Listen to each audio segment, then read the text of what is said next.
La troisième édition du salon Bradis, Brasser, Distiller, Solutions, est en préparation. Elle aura lieu en 2024 à l'Espace Champéret. Bonjour Philippe Jugé. Bonjour cher Olivier, bonjour à toutes et tous. Philippe Jugé, l'un des organisateurs de ce salon Bradis.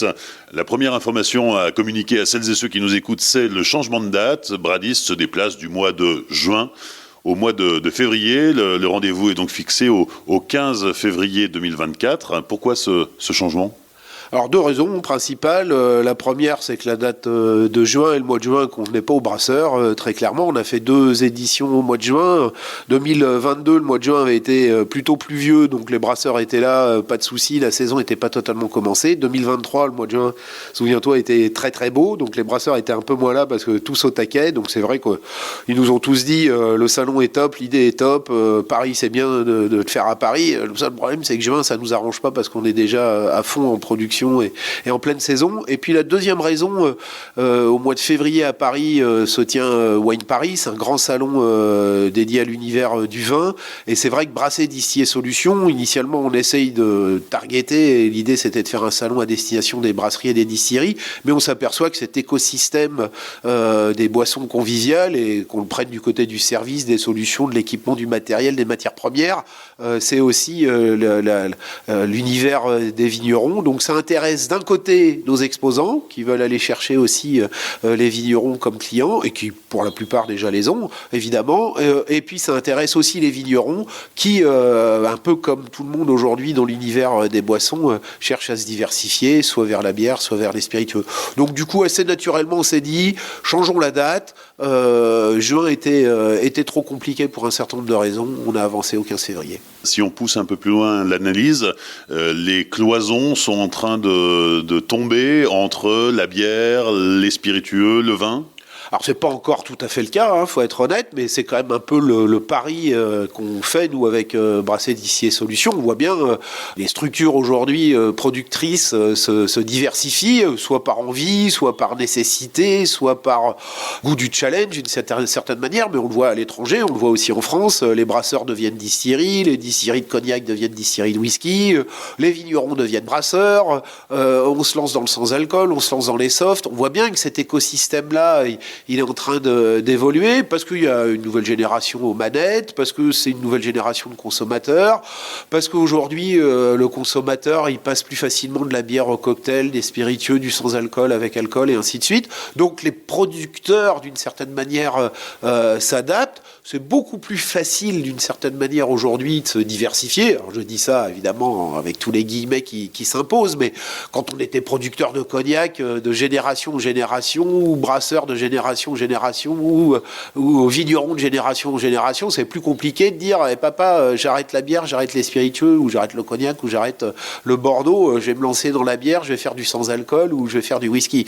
Aujourd'hui, c'est beaucoup plus décomplexé d'un point de vue, on va dire, intellectuel. On s'aperçoit évidemment que d'un point de vue matériel, c'est les mêmes besoins, c'est les mêmes problématiques. Il faut des cuves, il faut des pompes, il faut des matières premières, il faut de l'expertise, bien sûr, évidemment, et ça s'apprend et ça s'acquiert, mais on a quand même une partie du matériel et des savoir-faire qui sont quand même communs à l'ensemble de ces différentes catégories. Et puis aujourd'hui, c'est beaucoup plus facile d'acquérir du savoir-faire, de se renseigner, de suivre une formation, d'échanger avec des confrères. On est dans cette génération-là aujourd'hui qui a beaucoup moins de contraintes, de limites et qui est beaucoup plus ouverte d'esprit d'une certaine manière pour passer d'un secteur d'activité à un autre. Bradis, troisième édition, ça reste un petit salon, alors à plusieurs égards, une 60aine d'exposants, un visitorat aussi encore un peu modeste, un peu timide, 143 visiteurs la première année,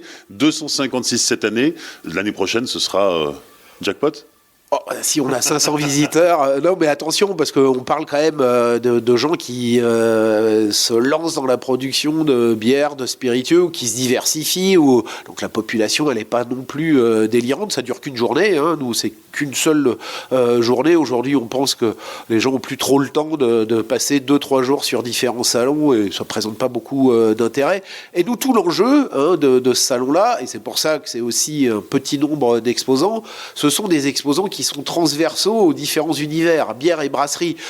Donc aujourd'hui, la plupart des sociétés sont transversales, mais c'est pas toujours les mêmes interlocuteurs qu'adressent la brasserie, qu'adressent les vignerons, qu'adressent les distilleries. Donc en fait, les exposants aujourd'hui sont ceux qui sont capables d'adresser par la même personne, au même moment, ces différentes populations. Donc, ils ne sont pas si nombreux que ça. Puis, côté Visitora, évidemment, on sait tous qu'il y a des salons en région dédiés à la bière, Nancy, dédiés au vin, Bordeaux, Montpellier, Épernay, ou dédiés à l'international sur des grandes problématiques liquides au sens large, bière, huile, eau minérale, vin et ainsi de suite. Donc nous, Bradis, on essaye de s'immiscer entre ces deux types de salons existants, les régionaux qui adressent une seule population et les internationaux qui adressent des grands groupes et des grandes sociétés ou des grands acteurs.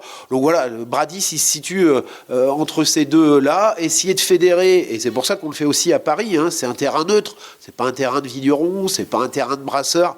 Toutes les brasseries parisiennes vont tomber dessus, et les vignerons d'Île-de-France aussi. Mais je veux dire, historiquement, c'est pas connoté vin, c'est pas connoté bière, c'est pas connoté spiritueux. Donc c'est un territoire neutre, c'est plus facile d'accès pour l'ensemble des populations françaises. Ça coûte moins cher que d'aller en Italie, aux États-Unis ou en Allemagne sur ces grandes messes internationales. Donc voilà, on est encore dans un petit nombre d'exposants, on est encore dans un petit nombre de visiteurs, mais à chaque fois, on voit bien, nous, nos exposants sont absolument ravis parce qu'ils font du business, véritablement. C'est un salon où on fait du business. C'est pas un salon où il y a des badauds, véritablement, en Visitora. C'est des gens qui ont des vrais projets de création, de diversification, de développement. Et de l'autre côté Visitora, ce sont des gens qui sont à la recherche de services, de solutions, de matériel, d'équipement, soit pour se développer, soit pour se diversifier, ou soit même pour échanger sur leur métier, leurs problématiques, sentir un peu l'air du temps. C'est un peu ça aussi à quoi ça sert un salon. Tu sens un peu l'air du temps. Tu crées un réseau, tu prends des contacts. Il y a un petit côté, on est tous dans le même écosystème, qu'on soit brasseur, vigneron, distillerie. Donc on a tous à apprendre les uns des autres. Et il y a toujours une petite expertise, un petit savoir-faire, une bonne idée à aller chercher sur un salon comme celui-là. Alors tu dis, c'est un salon où véritablement on fait du business. On peut le quantifier, ce business ? Alors la première année, l'année dernière, le business avait été très bon puisqu'on avait fait un sondage post-salon auprès de nos exposants. À notre grande surprise, ils avaient spontanément déclaré, collectivement, évidemment, 13 millions d'euros de chiffre d'affaires. On avait des gros équipementiers sur cette première édition, brasserie, distillerie, et fabricants d'alambics, de salles de brassage, qui n'étaient pas là. Ils sont pas revenus pour des histoires plutôt liées à l'international en 2023. Mais première année, 13 millions d'euros de chiffre d'affaires avoués par nos exposants, 7 millions l'année dernière, donc beaucoup moins évidemment, mais on a bien vu que 2023 était une année beaucoup plus compliquée pour tout cet écosystème, et aussi, je dis, parce que des sociétés internationales liées au contexte international sont parvenues cette année. On espère bien qu'elles vont revenir l'année prochaine et revenir sur du volume et des chiffres d'affaires plutôt conséquents et de cet ordre-là. Comme lors des 2 premières éditions, Bradis, c'est aussi un programme de conférences. Ouais, alors tu sais, nous, en fait, il y avait 2 volets sur Bradis jusqu'à présent. Volet exposition, vous êtes exposant, vous exposez, puis ce volet conférence. Nous, les conférences, on fait très attention à ce qu'elles soient transversales, entre les univers de la brasserie, de la distillerie. Cette année, on va même intégrer le fait de pouvoir s'adresser aussi aux vignerons et aux gens du vin. Donc, le thème des conférences, il est vraiment transversal. Voilà. Cette année, c'est plutôt des conférences sur le thème de l'économie d'eau, d'énergie, de ressources. On voit bien que c'est quand même un vrai enjeu aujourd'hui, mais aussi des choses très transversales. Je suis vigneron comme je viens brasseur, je suis brasseur comme je viens distillerie, ainsi de suite. Bon, voilà, on a un programme, et le programme de conférence, il est très transversal.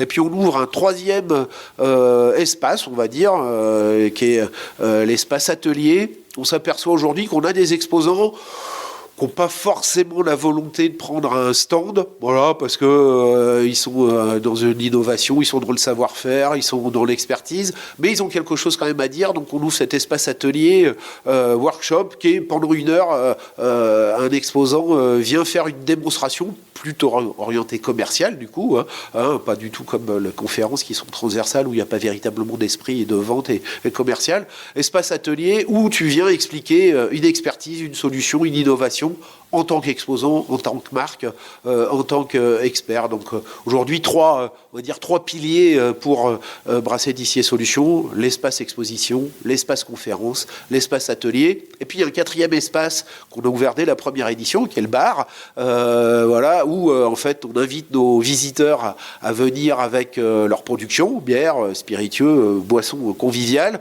On les met à disposition au bar et c'est un peu le lieu d'échange où les gens se font goûter les choses les uns avec les autres ou découvrent les productions des autres. Donc c'est vrai que cet espace bar convivial est souvent un espace fréquenté. Merci Philippe Jugé. La troisième édition, merci Philippe Jugé. La troisième édition du salon Bradis a lieu le 15 février 2024 à l'espace Champéret à Paris où nous sommes aujourd'hui. C'est pour ça qu'on a entendu un défilé de gyrophares. Il y avait des motards et des belles voitures qui circulaient sous la fenêtre du whisky shop où nous avons réalisé cette interview à Paris.